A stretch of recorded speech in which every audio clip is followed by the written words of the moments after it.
9वीं fail हो गए तेजस्वी यादव जी। आपके पिताजी मुख्यमंत्री रहे, फिर भी आपको पढ़ा नहीं पाए। फिर ऐसा कौन सा मजबूरी था तेजस्वी यादव जी की 9वां से आगे आप पढ़ नहीं पाए? जो आदमी 9वां नहीं पास हो पाया, 10वां में नहीं जा पाया, वो बिहार को क्या चलाएगा? मैं आज भी अपने बात पे अटल हूँ कि आपको जो है मुख्यमंत्री नहीं बनने दूंगा। नमस्कार दोस्तों, आप देख रहे हैं सोशल न्यूज। मैं आपके साथ मोहम्मद अकरम। आप सभी को मनीष कश्यप के बारे में पता होगा। मैंने कल बताने की एक खबर में आपको कोशिश की थी किस तरीके से अब शब्दों का प्रयोग इनके द्वारा किया जा रहा है जो खुद को पत्रकार कहते हैं।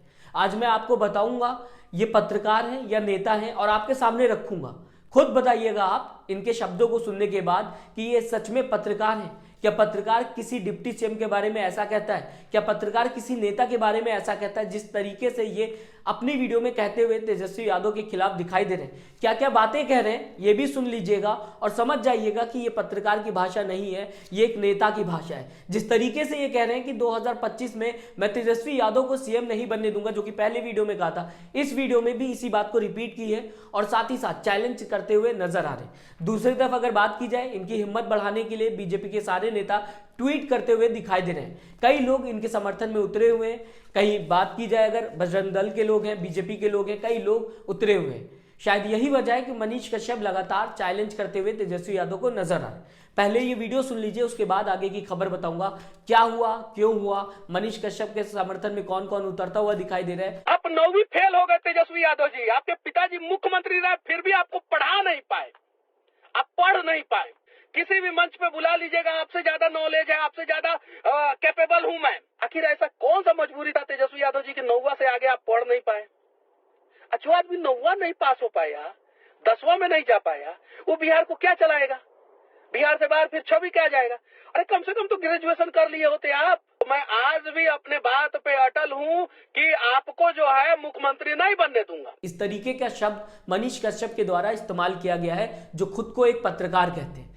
क्या ये शब्द पत्रकार के हैं? पत्रकार का काम मेरे ख्याल से, जो मैं एक पत्रकार हूं, सिर्फ खबर आप तक पहुंचाना होता है, सही खबर लिंक के साथ, और साथ ही साथ कहां वो खबर छपी है सौजन्य के माध्यम से आप तक पहुंचाना होता है। किसी नेता के ऊपर चढ़ना हमारा काम नहीं होता। कोई नेता कुछ भी करे, हमारा ये काम नहीं होता कि उसको हम धमकी दें, उसको हम ये कहें कि आपको हम चुनाव में हरा देंगे। कोई भी पत्रकार ऐसे शब्दों का इस्तेमाल करता हुआ नहीं दिखाई दिया होगा आपको। आज पहली बार एक इंसान जो इंजीनियर है बताते हुए नजर आ रहा है कि मैंने इंजीनियरिंग कर रखी है, और कई बार कहा है, वो इंसान अब ये कहता हुआ दिखाई दे रहा है कि 2025 में मैं आपको जीतने नहीं दूंगा। यानी कि साफ है ये अब चुनाव लड़ना चाहते हैं। हालांकि इससे पहले ये निर्दलीय चुनाव लड़ भी चुके हैं अगर खबरों की माना जाए तो। अब मैं आपको बताना चाहूंगा दोस्तों, इनके समर्थन में पूरा बीजेपी एक तरफा उतरा हुआ है, क्योंकि बिहार में अगर बात की जाए नीतीश कुमार की सरकार है और साथ ही साथ डिप्टी सीएम वहां पे तेजस्वी यादव है। इसको लेकर कहीं ना कहीं हंगामा देखने को भी मिला बीजेपी और नीतीश कुमार के बीच में। अब मनीष कश्यप का साथ देते हुए लोग नजर आ रहे हैं, कई लोग ट्वीट करते हुए नजर आ रहे हैं, कई लोग बातें लिखते हुए अपनी अपनी नजर आ रहे हैं। लेकिन जो मनीष कश्यप कह रहे हैं तेजस्वी यादव के खिलाफ, क्या वो सही है? क्या इस तरीके के शब्दों का प्रयोग करना सही है? जिस तरीके से मनीष कश्यप कह रहे हैं कि तेजस्वी यादव 9वीं पार नहीं कर पाए, उनके पिताजी वहां के सीएम थे उसके बाद भी। यहां तक कि यह भी कह दिया कि जो इंसान क्रिकेट में कुछ हासिल नहीं कर पाया वो बिहार को डुबाने की कोशिश कर रहा है। क्या सच में ये तंज एक पत्रकार के हैं? मैं तो फिलहाल कभी इस्तेमाल नहीं कर सकता किसी भी नेता के खिलाफ, क्योंकि नेताओं के खिलाफ डायरेक्ट अगर आप उतर रहे हैं तो इसका मतलब आप पत्रकार नहीं, आप नेता हो गए। आप खबर बता सकते हैं, आप सवाल पूछ सकते हैं, लेकिन आप जब सीधी सीधी बात सीधा डायरेक्ट करने लगते हैं किसी नेता से, वो भी डिप्टी सीएम से, तो मान लिया जाएगा कि आपको चुनाव में ज्यादा इंटरेस्ट है, पत्रकारिता में नहीं। हालांकि ये पत्रकार किस हिसाब से है मुझे नहीं पता। मैं इस इंसान को कभी भी पत्रकार नहीं कहूंगा, क्योंकि पत्रकारों की भाषा अलग होती है। पत्रकार इस तरीकों की भाषा का इस्तेमाल नहीं करता। पत्रकार डराने का आम जनता को काम नहीं करता। पत्रकार किसी के ऊपर चढ़ने की कोशिश नहीं करता। पत्रकार की एक गरिमा होती है जिसके अंदर वो काम करता हुआ दिखाई देता है। तमिलनाडु को लेकर एक खबर फैलाई गई थी दोस्तों, जहां पे बताया जा रहा था कि बिहार के जो मजदूर हैं वो जो तमिलनाडु में काम कर रहे हैं उनके साथ मारपीट हो रही है, उनकी हत्या करने की कोशिश की जा रही। इस तरीके की खबरें फैलाई जा रही थी जो कि पूरी तरीके से गलत थी, जिसके बारे में खुद तमिलनाडु पुलिस ने बयान दिया है। उसने क्लियर किया है कि ऐसी कोई भी दुर्घटना तमिलनाडु के अंदर नहीं हुई है। मतलब कि मान लिया जाएगा कि ये न्यूज़ फेक थी।